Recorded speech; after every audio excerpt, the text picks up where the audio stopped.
Um, and when he comes out with a new option, it's at least as professionally done as anything Wizards of the Coast comes out with. In fact, he's worked for Wizards of the Coast. He's done some work directly for them, as I understand it. So, yeah, that's something worth checking out.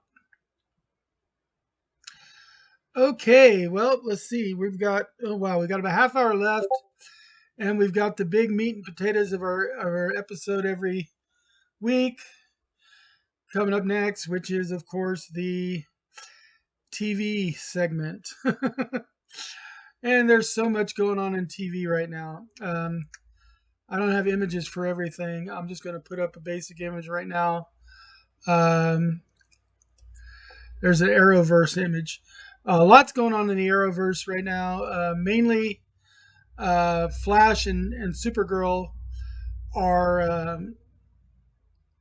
in full swing, and Black Lightning is winding down to its conclusion.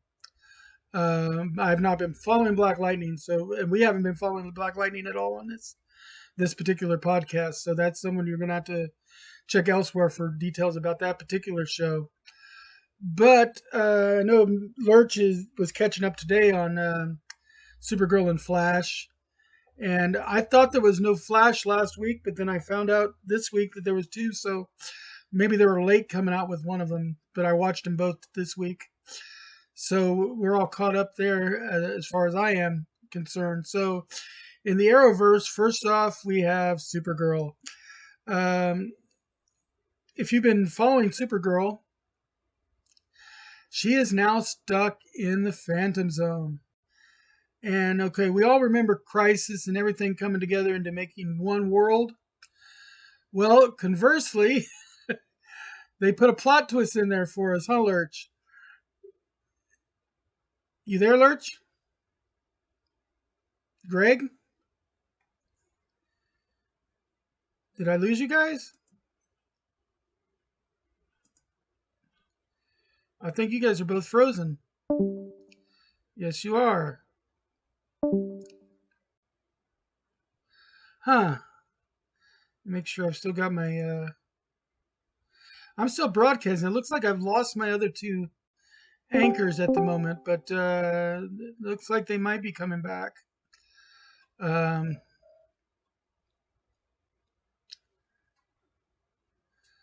It's thinking... Yep, it's thinking. It's trying to connect up. Haven't heard anything from audio yet. It could be a Discord thing because we link all together via Discord. So if Discord's having an issue, that could be why. But I'll continue while they try to log in. I'll continue talking about Supergirl. As I was saying, they put a nice little plot twist in there in that where all the worlds came together into one world after Crisis, the opposite happened to the Negative Zone, the Phantom Zone. The Phantom Zone actually split into a whole bunch of shattered Phantom Zone universes. Let me see what it says here. Let me restart my Discord too. Hold on, guys.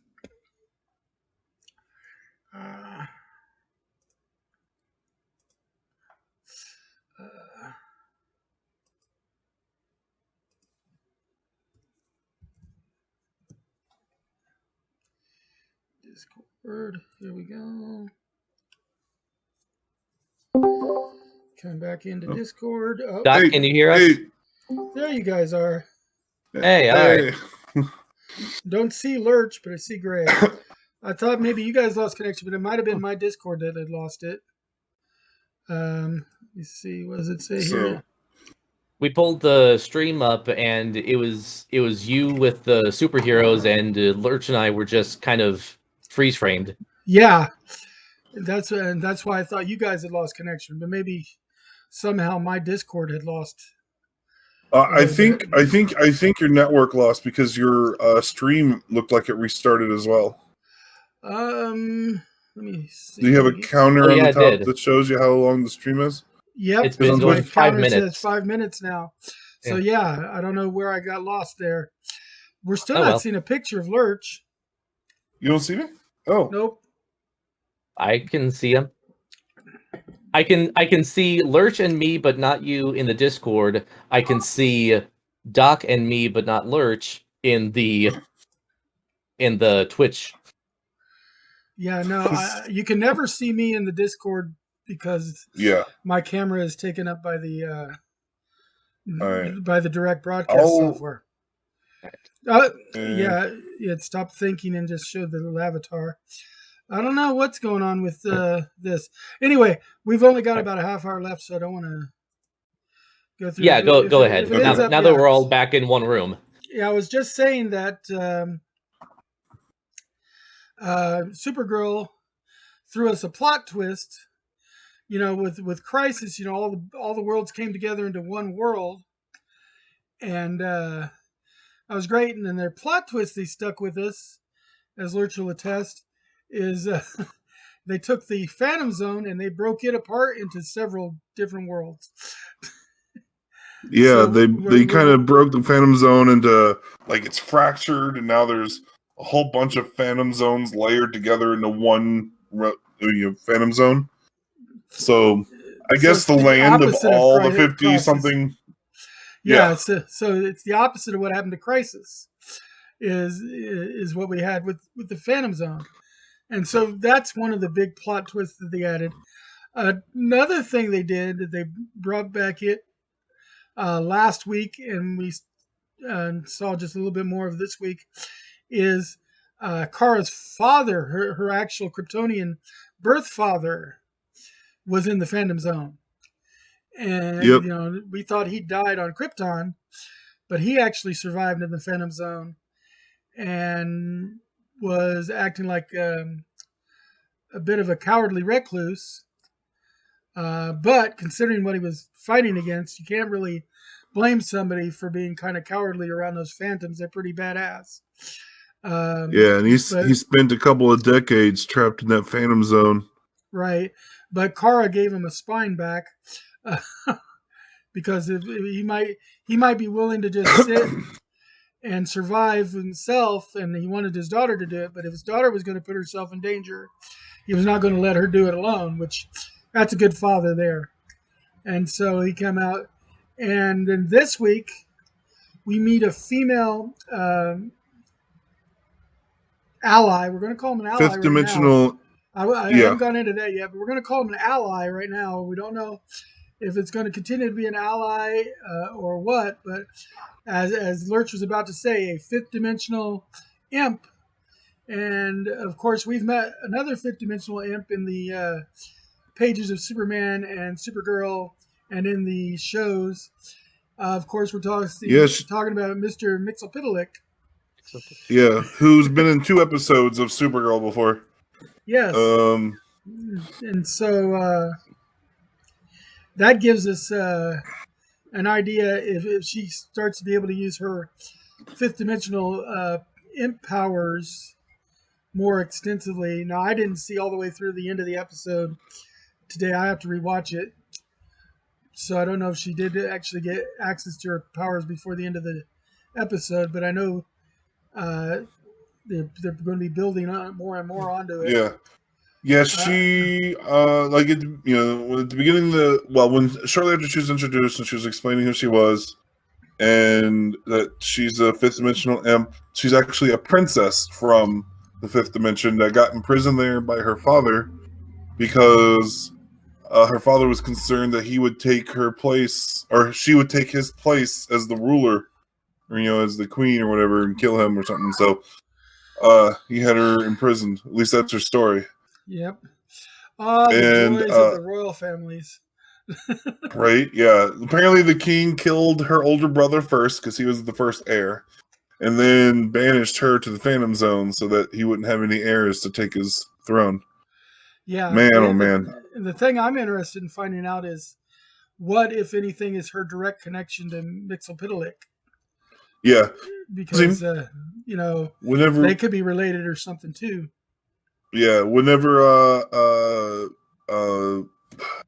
Kara recognized, Supergirl recognized, what a fifth dimensional imp was, and she's like, "It's like you meet many imps," and Kara's like, "Yeah, I know Not Mr. one. McSpittalick," and she's like, "Oh, you know Mixie."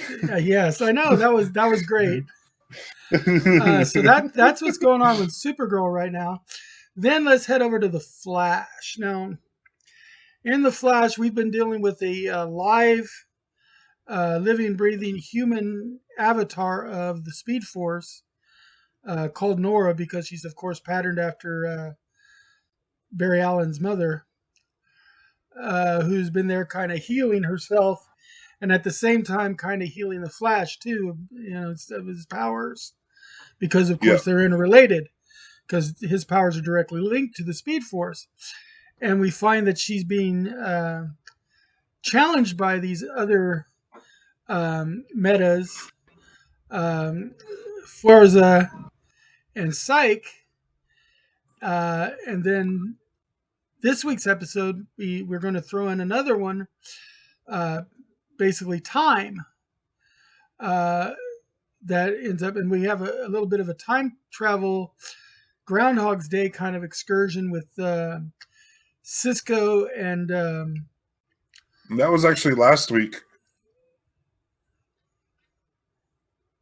was that one? That one was last week. Okay. Yes, that one was last week. Yeah, but we have Cisco and Frost. Whatever. No. Oh yeah. No. This week was Cisco. the Frost thing, but Cisco was, and I can never think of the other guy's name because he's like a new character pretty much to me. Chester, yeah. Yeah, Cisco and Chester. Cisco and Chester go last week, and they discover Time, and then they actually end up kind of identifying that, oh, wait a minute, they're actually more God pillars. So that means Fuerza is the God pillar of strength, and Psyche is kind of the God pillar of thought or mind, and of course Time is the God pillar of stillness, as the Speed Force is of speed, because controlling of time, you can actually stop time down to the microsecond. That's the ultimate opposite reflection of the Speed Force, which is of course to kick time up and speed things up. So right now, and of course, if we're looking at primal kind of avatars like that, that means that we've still got room for a couple of other potential avatars to come into the thing before we're all said and done. I mean, there's we've got strength and more stuff. There could be an agility kind of one. Yeah, or, I think they called Psyche the Sage Force. Yes, he was the Sage Force. Each of these forces are, like, I've seen some instances of these forces being referenced in comics. They're relatively new in the Flash comic book lore, but Right. So I'm not an expert in them specifically. But yeah, they've made a handful. Like, apparently, Superman is a paragon of the Strength Force. Someone was telling me that is more into the Flash books than I am. Well, just like in the Crisis thing, they found out that several of them were paragons. Like the Flash himself is the paragon of hope, but he's Paragon of Heart. Of heart, yeah, and he's also representative of the Speed Force. So, Yeah. So it's kind of interesting to see how those will intermingle, because we had a few others like Batwoman was a paragon, and Lex Luthor is a paragon. So there's a bit more that can be done, and we still have got no hint whatsoever of what they're going to do for the crossover event this year. Now, we do know from things that they've already leaked that it's not going to be nearly as big on purpose. It's not going to be, they're not going to try to outdo Crisis. They knew that was insane. You can't just keep getting bigger and bigger and bigger, then it just becomes ridiculous. And so they said, they're going to pull back, and this is going to be a smaller one than Crisis was. And in fact, it may only involve like 2 shows. I mean, there's not as many shows as there were that Arrow got canceled. Yeah, well, Um, Legends hasn't started up yet for the year. yeah, Um, it usually starts right about the time of the crossover event. Um, Black Lightning is ending. Supergirl, this yeah. is her last season, but you know Supergirl will be in the final crossover. In fact, it'll probably feature, if anything, I'm thinking it's going to feature Supergirl and Flash. The only thing that they Yeah. might do to throw us all off is maybe do a crossover with Stargirl, just to throw us Oh, off that. because we weren't expecting Yeah, it. I'm that's hoping true. because I can't wait for the next season of Stargirl to start. Uh, Yeah. um, Batwoman is kind of its own little kind of oasis, so I don't see them coming Yeah, in for the crossover this the year. the new episode of The Flash was mostly about someone Frost. framing Killer Frost. Well, yeah, someone Yeah, framing Killer Frost and somebody from the government coming specifically to take Frost as still a wanted fugitive, even though she's been yeah, going around and helping people. That doesn't exonerate her from her old crimes before she went, good. Before they dropped the killer off of her name, and she actually never did live up to her name. She didn't kill anybody, nope, you know. So she never really was Killer Frost. She had the ability to kill, but she didn't do it. And that's when we get what's his name? He wants to call himself like uh, Chilbling or something like that. yeah. Like gauntlets that let him control ice. Yeah, Chilbling. Because he wears the gauntlet bling that has Chilla powers programmed into it because of him studying Frost. And in fact, everything he was doing wasn't just to set up Frost, but was to allow him to get certain scans of Frost so that he could duplicate her powers more. Yep. But the thing he fails to realize is there's a couple of her powers he can't duplicate, like her Frost healing, which is what saves her at the end. Yeah. And then she turns herself in, which is a big kind of cliffhanger thing that we got to figure out going into next week about. And so that's our CW update for superheroes. Now, I know I said I was going to watch the Kung Fu last week, and I did watch part of it, then I fell asleep on it. It wasn't holding my attention, so I do need to watch it again. But it's I can tell you it's got almost nothing to do with the original Kung Fu. They've completely rewritten it. It's a whole different storyline. There's like a mystical sword involved. All the Kung Fu masters in this that we're talking about are women. So it's even though the Shaolin Temple was primarily male, in this case we're only dealing with a female chapter of the Shaolin Temple in Kung Fu.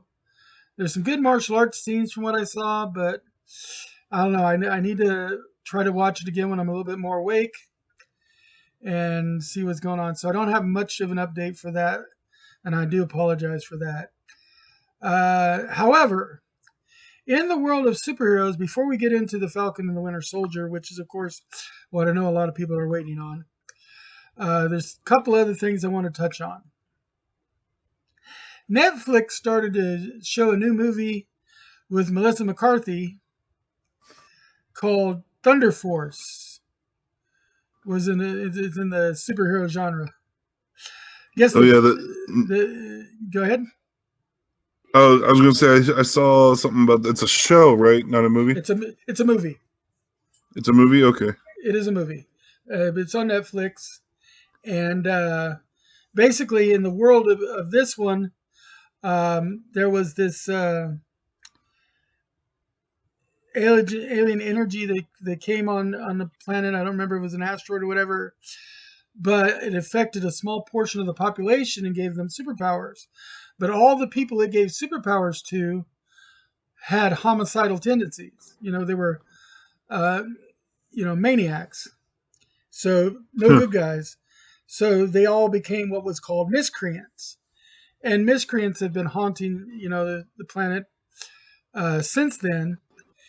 And then we cut to our two main characters, which are Melissa McCarthy and her best friend. And I can't remember the actress's name. She's a very funny African American actress. But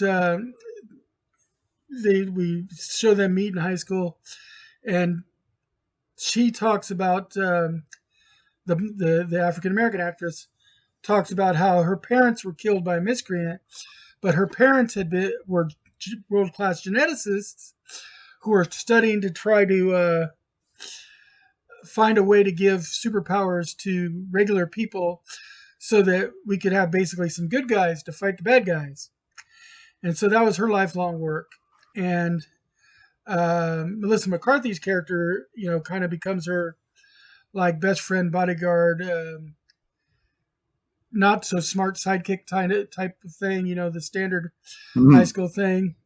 You got the nerd, and then the tough outcast chick. Well, she was the tough outcast chick, and she's the one that always wants to go to party and go to the Van Halen concerts and stuff, while the nerdy chick wants to go do her research and keep forwarding her work. And so they have a falling out before the end of high school because of the fact that, among other things, Melissa McCarthy's character, some of the stuff she got to get the other to relax made her miss a test and everything.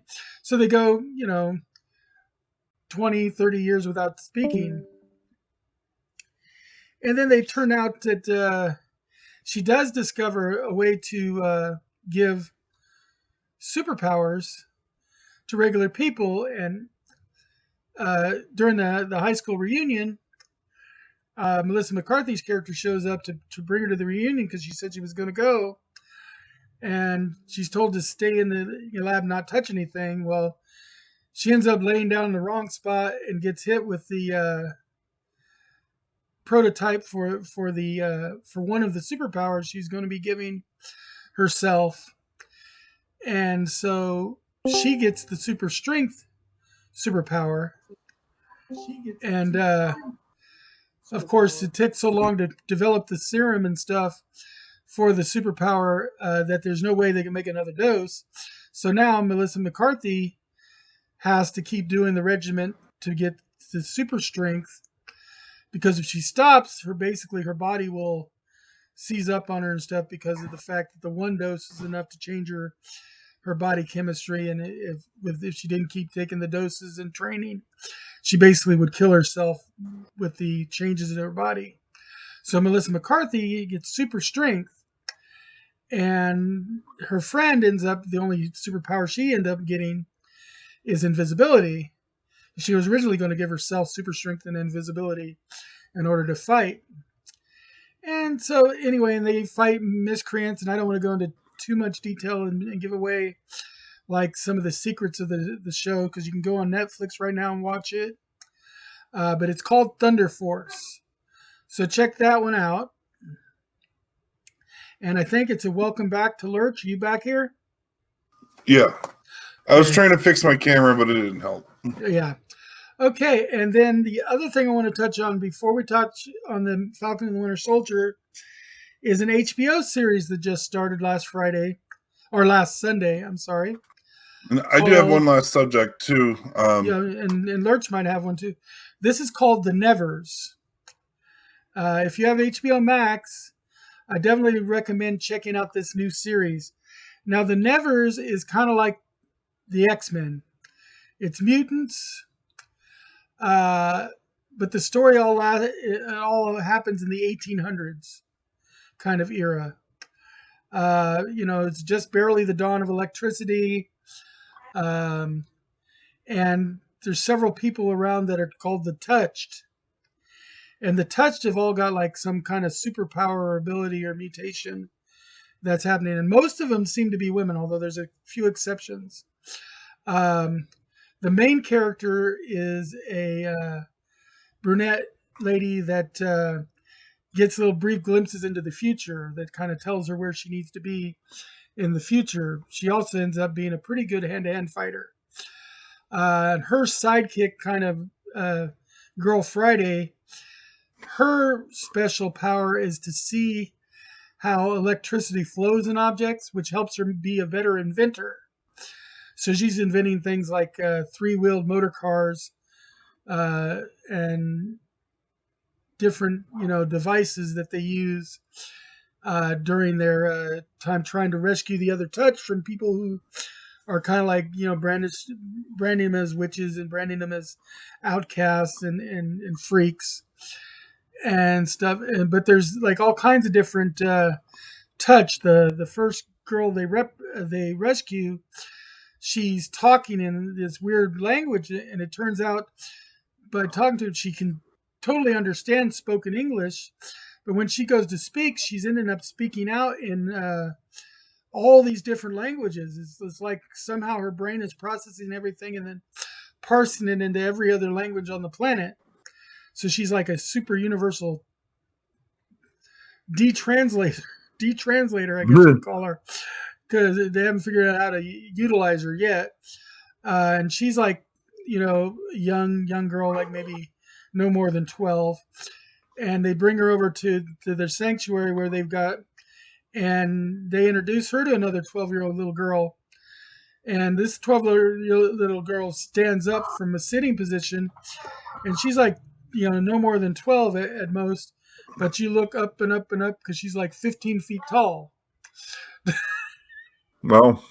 Yeah, and then later on you find in the theater there's a girl who can like weave fire in the air, and so there's a lot of different. And this is an episodic show, so there's only been one episode so far.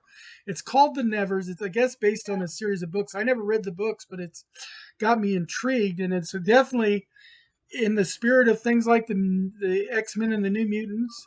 Speaking of which, the New Mutants has also moved on to HBO Max, so if you didn't get a chance to see it or buy it digitally when it came out, you can now watch it on HBO Max as well. I own it, but I watched it again on HBO Max because it could. Just because it could. Now, you said you had something else you wanted to talk about right before we got to the Falcon and the Winter Soldier there, Lurch? Yes. So I got one last subject of mine. I sent you a link. I got a couple other little links I want to share as well, but they're about the same story. Nintendo just did this morning. Right. Yeah, Nintendo did a Indie World premiere or showcase. Indie World Showcase, where they were showing a bunch of announcements about new Switch games or information about a bunch of new indie-made Nintendo Switch games that are coming out soon. And like that first link you have is just kind of a general article from The Verge. I'm not so sure how I feel about this specific article because it only talks about a few of the games, and it does not talk about some of the ones I thought was particularly interesting myself. I mean, some of them cool. Like the Fez game is a popular one. I've never played it, but I hear Fez is a fantastic older game that's releasing on the Switch. There's this new one called Road 96 that sounds interesting. It's a narrative-focused game with where it has like a procedurally generated story where you're like hitchhiking or you're traveling, you're on a camping trip or something. Like you're on some kind of a trip, and it's procedurally generated where you make decisions and then what happens. And I think there's like 4,000 different endings or something like that to just kind of play through and see what happens. The idea was kind of like road trips. Yeah, it's kind of like a choose your own adventure kind of a thing about road trips. Like they were inspired by like 90s road trip movies. Okay. And there's a bunch of different variations on how things can go. It can be camping, it could be hiking, it could be on road, driving somewhere, whatever. It's National Lampoon's Vacation. So Chevy Chase. it sounded intriguing. It's something that I want to look into. I'm not 100% sold on getting it yet, but it's something that caught my attention to like look at a little bit more. Another one that's really popular, or I think one that's going to be real popular with a lot of people, is House of the Dead Remastered or whatever, which was an old like light gun game that you'll be able to play. Presumably, you'll be using the Switch controls, like the Joy-Cons, to aim or something. And that's why I said some of the games I was thinking of are not showing up on here. One game I'm really excited about, and I think a lot of other people will be have a separate link for it. Let me send it to you in the messenger real quick. So there is a new, and the game itself has been announced already, but we haven't gotten a lot of details about it. And now we've got some more info. We got the Teenage Mutant Ninja Turtles Shredder's Revenge, which is basically it's basically a sequel to Turtles in Time, the old 90s beat 'em up Ninja Turtle game. I love Turtles in Time. And our 80s. And if you're looking at it, you lost we're on the wrong tab.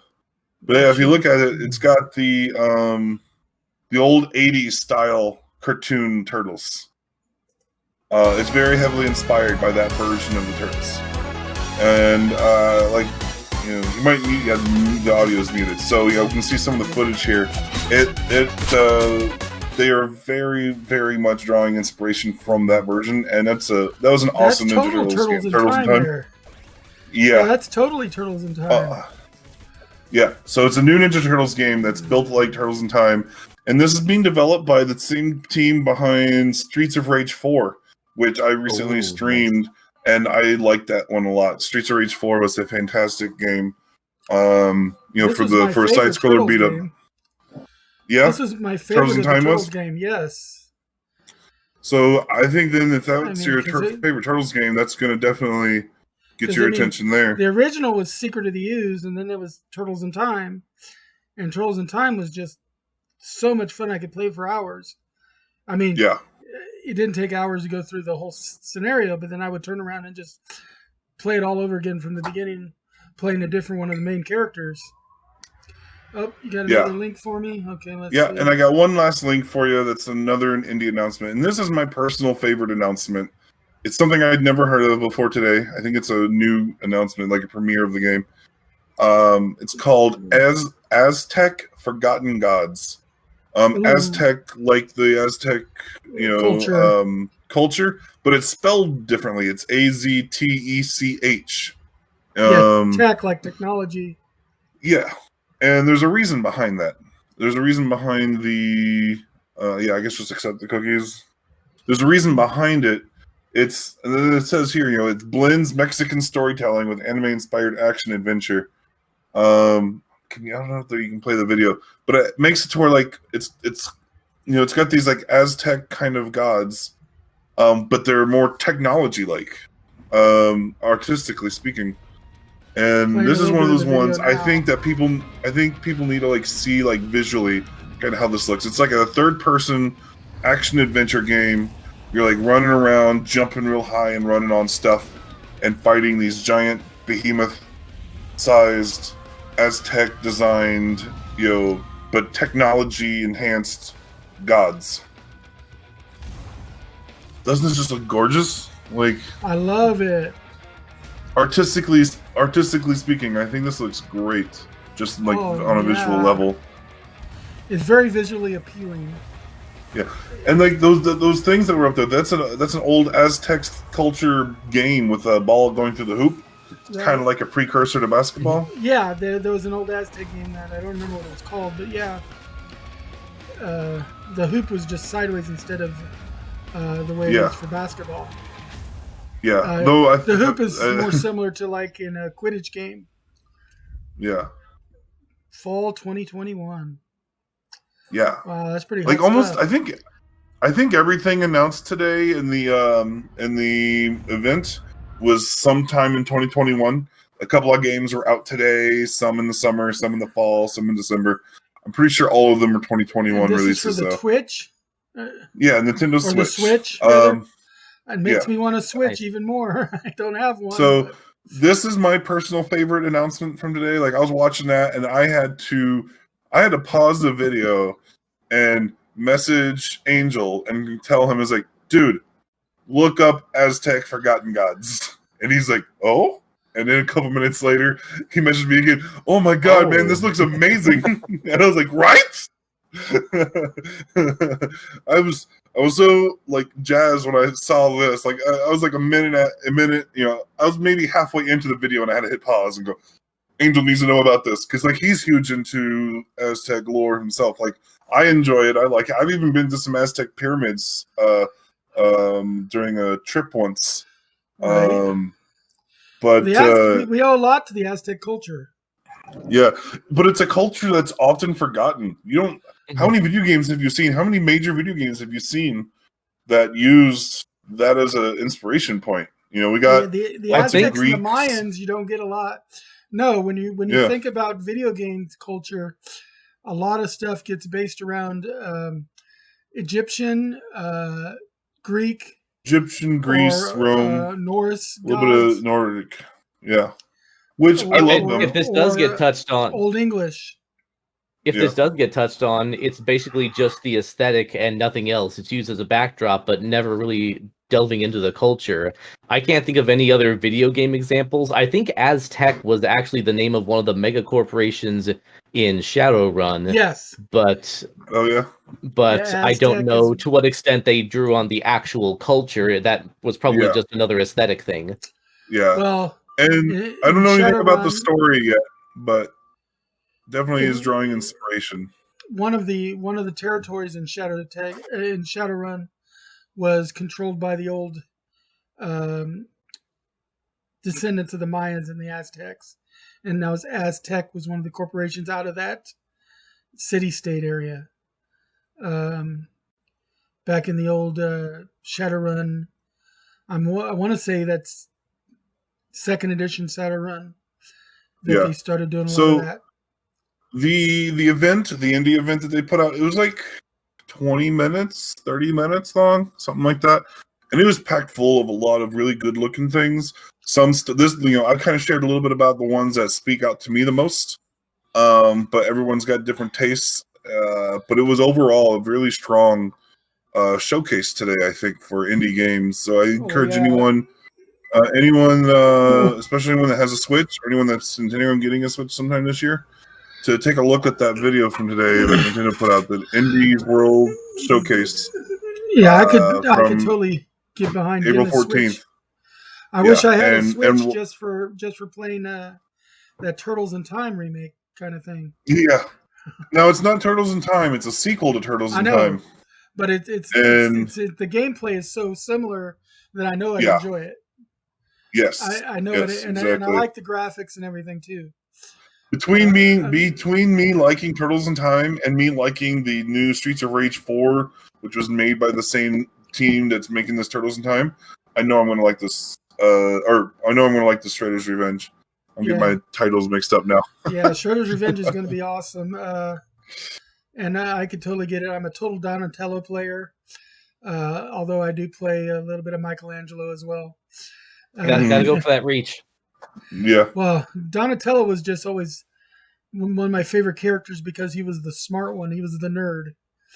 Who developed all their devices and shit, and then used a bow staff, which, a lot of people just didn't think of the bow staff. He uses a stick, but he's pretty good with that bow staff. And then Michelangelo uses my favorite single martial arts weapon ever created, the nunchaku. And so, plus Michelangelo has the nice surfer boy attitude. Yeah. All right. So, I think we got that covered. That's a subject that could be going on for a long time because there's so many different games. I just want to hit a few highlights to make sure people are aware of it and go check it out. Yeah. Especially call attention to a couple of things. But I'm not ready to go on Falcon and Winter Soldier, right? We're slightly over in our time, but we're going to we can't end a show without talking about the new Disney series every week. Oh, man, I actually need to sign off, but you guys keep carrying on. Yeah, this was never your big part anyway. You weren't keeping up with this series right now as is, right, Greg? Yeah, I don't have access to it. Yeah, so you're going to have to wait anyway. So this way, at least you don't get too many spoilers. Okay, we'll see you next week, Greg. No worries. Actually, we will not see you next week. Week after next. But a bunch of them will see you over at Holdfast. And so, and also on Thursday, people will see you over at Queen City Cardboard here on Twitch. Yep. Mm-hmm. You have a good day, Greg. You too. Bye, Greg. That was Greg. We always enjoy having him here. We only get him 3 out of the 4 weeks of the month. but that's because he's out there doing our live stuff too. So if you're ready to brave the live jungles of COVID, definitely take a chance and go out to Hold Fast Brewing Company.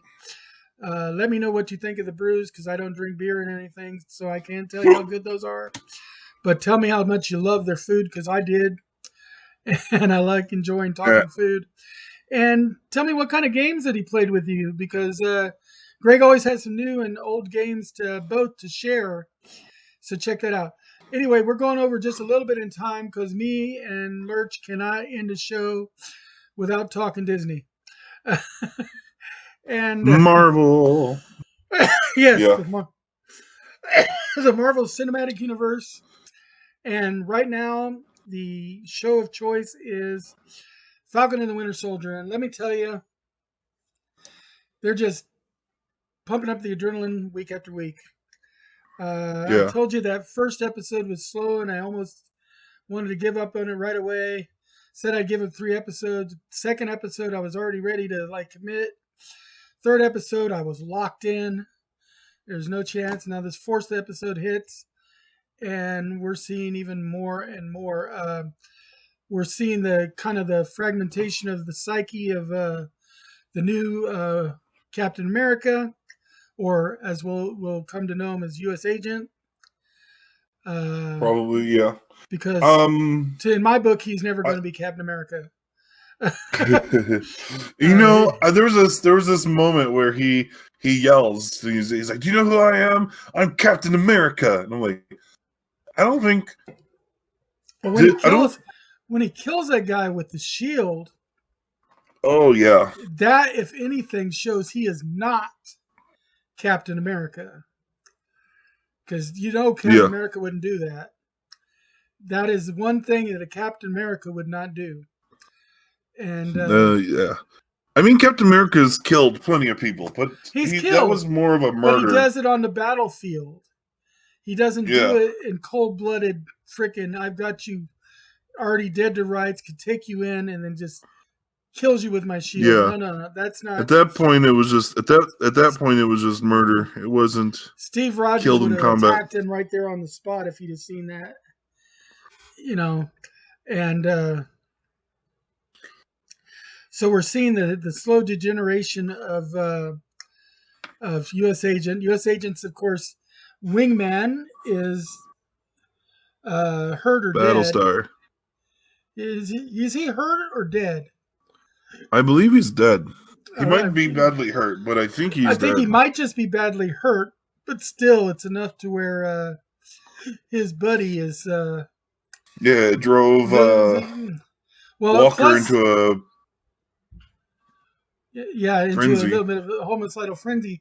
Plus, it didn't help that he had taken that last vial of super serum, which, as we all know, except for the super serum that was used on Steve Rogers, every other vial has always had a little bit of a homicidal side effect.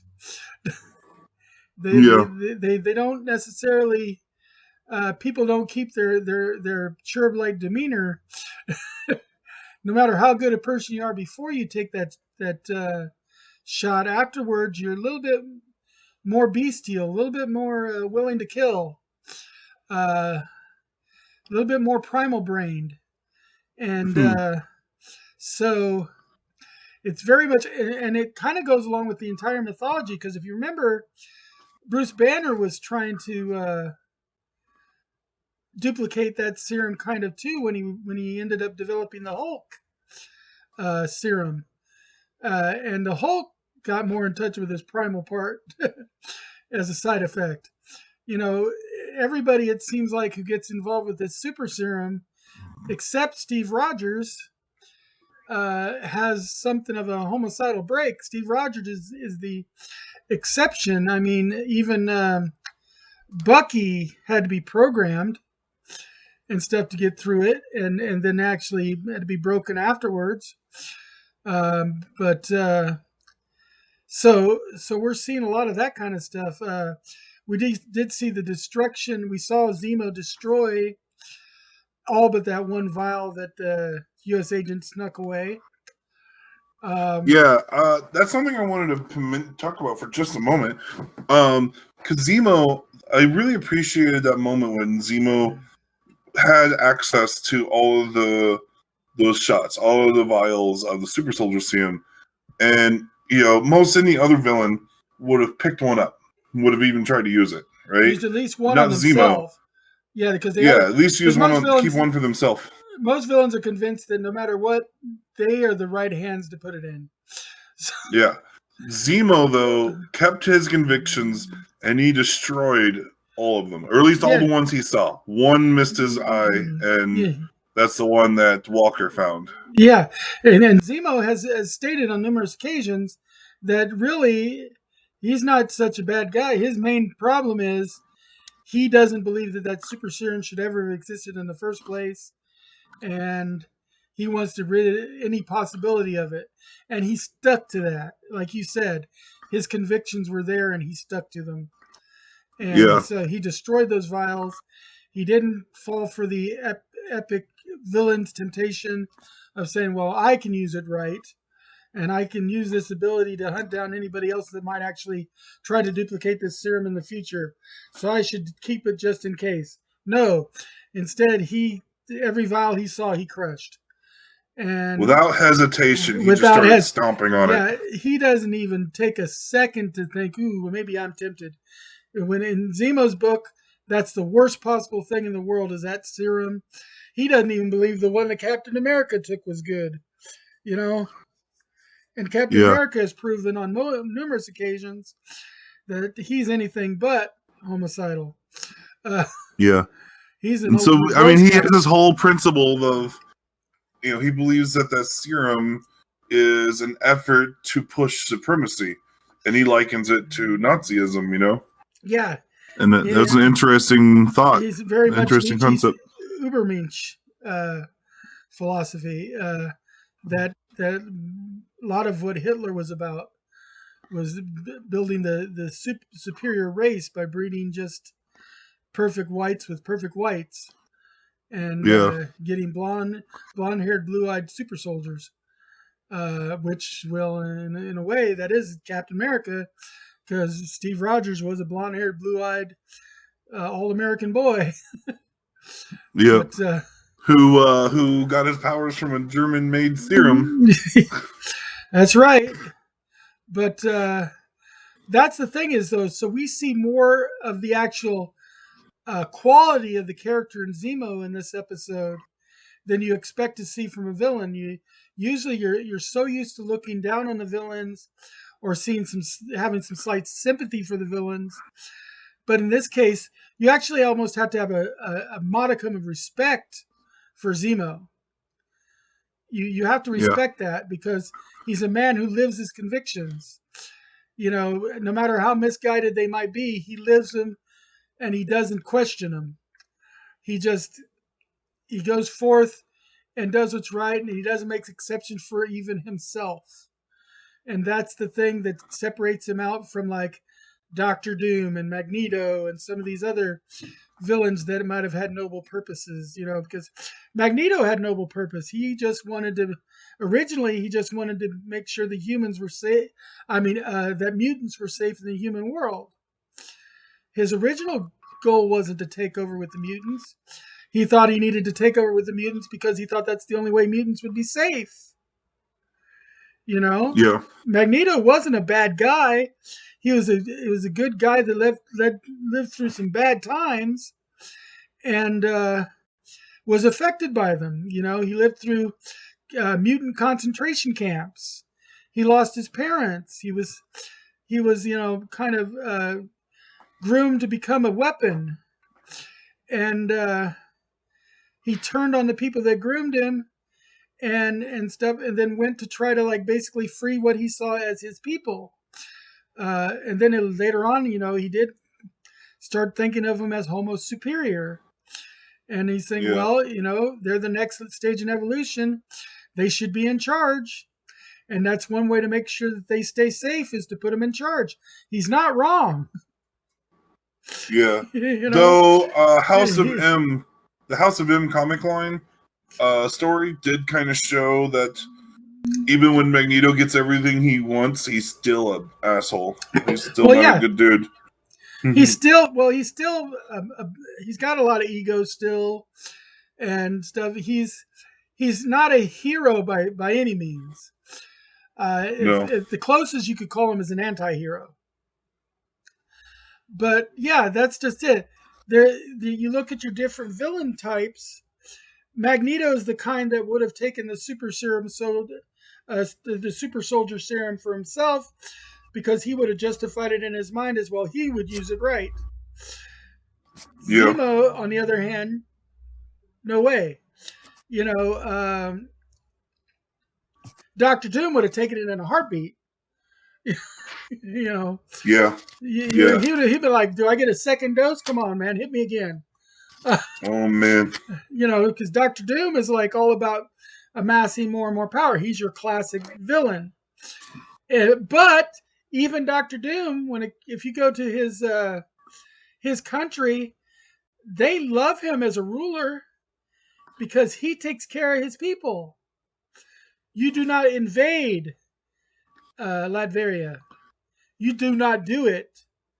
You do not try to hurt his people because he will come down on your ass. Yeah. He demands strict obedience and almost worship from his followers, but he gives them in trade security. His people are fed and clothed and are safe from outsiders because that's something that Doctor Doom does not put up with. I mean, his obsession with Reed Richards aside, you got to admire that in him. And that's the thing about the Marvel Universe. The villains in the Marvel Universe, some of them are not all 100% totally villainous. They're misguided villainy. I mean, even Thanos was trying to save the universe from overpopulation. Well, the movie version, anyway. Yeah, the movie version. Yeah, in the regular version, he worshipped Lady Death. He had a love affair with Lady Death. He loved the whole personification of death and wanted to gain her attention. But in the movie, of course, he was basically trying to cut down on overpopulation in the galaxy by killing off half of the people in all the worlds, one by one, if he had to. But then he got the gauntlet and did a whole bunch all at once. Yeah. And stuff. But that's the thing about villains in the Marvel Universe is they're never one-dimensional. I mean, as much as we might like DC villains and DC Comics, you look at the DC villains and stuff, and then most of them are not nearly as multidimensional when it comes to the villains. I mean, they're like, there's people like the Joker who's just sows chaos. That's what he does. Yeah. Just sows chaos. When it comes to sowing chaos, he's pretty dedicated. Yeah. But he sows chaos. The Riddler is all about proving he's smarter than Batman. That's what he wants to do. He wants to prove he's the smartest person in the room. That's the Riddler's whole thing. Catwoman wants to do things involving cats. And she's a burglar, cat burglar. Yeah, she likes her bling, but she especially likes any bling that's cat themed. Cat's eye necklace, she's got to have it. And she's very much. You think eventually the jewelry stores and the museums in Gotham would just stop having cat themed jewels, right? No more tiger's eye pendants and stuff. Let's call it the dragon's eye. Yeah, dragon's eye. That's it. That's good. That's good. Because it would protect her from Catwoman. And the other thing Catwoman is, and in this way she's kind of a hero, is she stands up for other women of the street, people that have been abused by men. And that's because of her own sympathetic nature of what she had to go through. But she's not really multidimensional. The people in the DC universe, it's still fun. Supervillains, they're still great to watch, but you're looking at two different dichotomies. The villains in the DC universe are easier to understand. You pretty much can look at them and say, that's your villain. Now Yep. they may go to an asylum instead of a prison, but that's your villain. Now you go. Now with the new episode of Falcon and the Winter Soldier, I felt like it was a really good episode. I think for me personally, I don't think it was as strong of an episode as episode 3, but I think it was stronger than episode 2. The one thing that made it stronger than 3 was Zemo's part with the showing of his character. That part made it more poignant. It made it more real. But otherwise, yeah, as far as the action and the flow of the story, you're right. The third episode was a little bit more put together. It flowed a little bit better. But that's okay. Now they're going into episode 5. Now, if they follow the pattern that WandaVision did, it was about episode 5 when they did that commercial break episode where they kind of broke out of the main story and went and did a bunch of side things. And if you remember, one of the last things that happened in this episode was Sam's sister got threatened. Yes. Yeah. Which means we're probably going to see a little bit more of the side shot with his sister and stuff in the next episode, and a little bit less of the chasing. I was thinking that the next episode might be mostly about Walker after he murdered someone on the middle of the street. That's the other thing I think they're going to end up doing is they're going to end up. There's going to be like a tribunal. There's going to be a whole thing about questioning whether they should have made him the Captain America in the first place. Has he given the America a black eye with what he did in front of all those people? I could also potentially see it being another flashback episode, like episode 5 or so was of WandaVision, 4 or 5, somewhere around there. I could see them potentially doing that with Walker, where they do a lot of the next episode being like a flashback of Walker leading up to him getting asked to be Captain America, to try to build sympathy behind his character after just witnessing him murder someone. To be like, so that we feel sympathetic for this guy that he's murdering because of the serum or something. I can almost see them doing that. And showing also his relationship with his buddy, and how that grew together. Because like I said, I kind of make the joke all the time, call him his wingman because of the Falcon. The Falcon was Steve's wingman, quite literally, wings and everything. But and so you kind of got to watch that. It was also nice to see Sam in his costume again this episode for a little bit. You didn't see. Sam's costume looks so good in this show. It is. It's really nice. I always thought it was bland before, but now in this show it looks beautiful. The production value is getting better and better, and you're looking at what they're putting into WandaVision and now this. It makes you think, what's going to happen when Loki comes out? Oh my God, the production values are going to be so off the chain. That's the one I'm looking forward to. I'm looking forward to Loki, and I'm also looking forward to She-Hulk, or the two and of course the Hawkeye thing. Those are all ones I'm kind of looking forward to. Yeah, but I think Loki's the one I'm looking forward to the most. Yeah, whenever based off just at the times of the announcements, WandaVision and Loki were the two I was the most excited for. I'm gonna watch all of them. I'm not really too thrilled about the She-Hulk show, but I'm gonna watch it. Or at least I'm gonna try to watch. I'm gonna watch the start of it at the very least. Because every one of these shows, every one of these movies and shows have been good.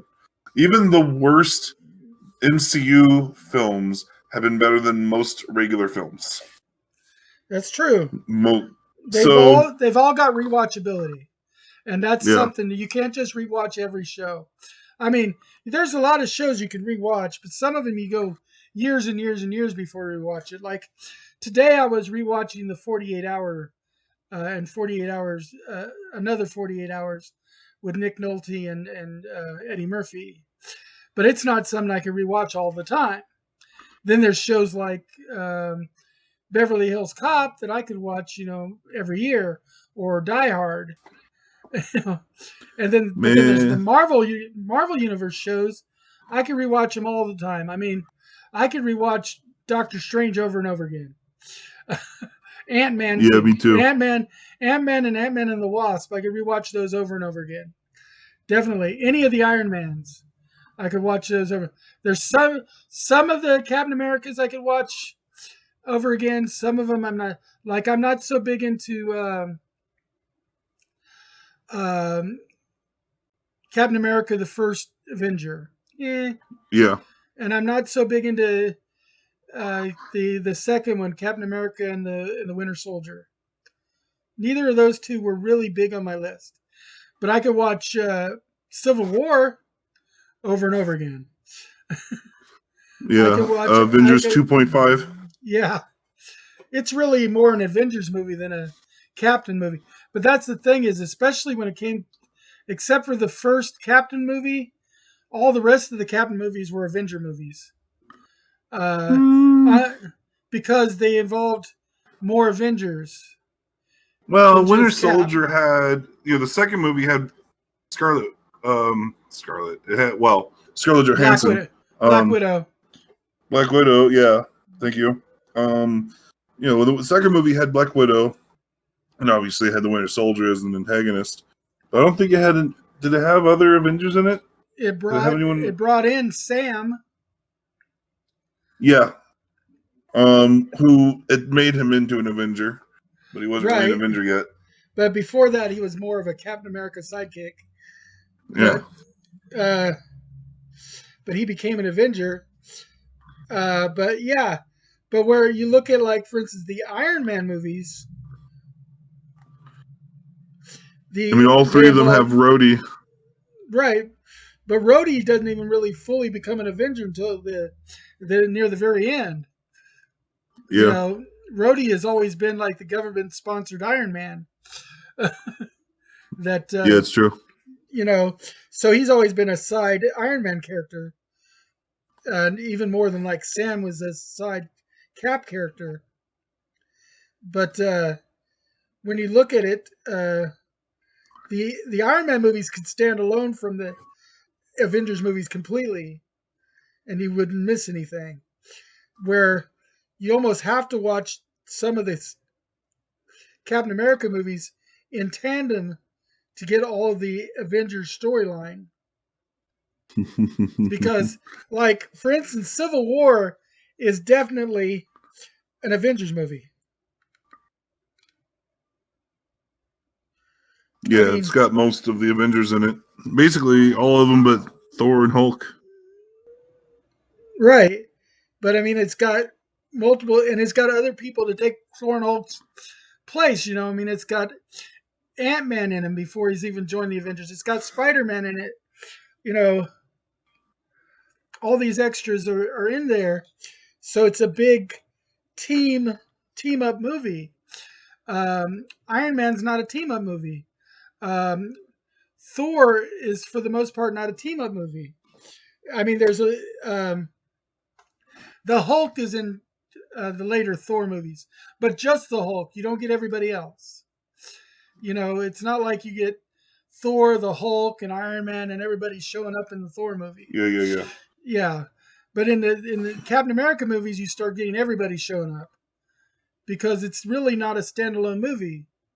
And we don't get any standalone Hulk movies anymore. No.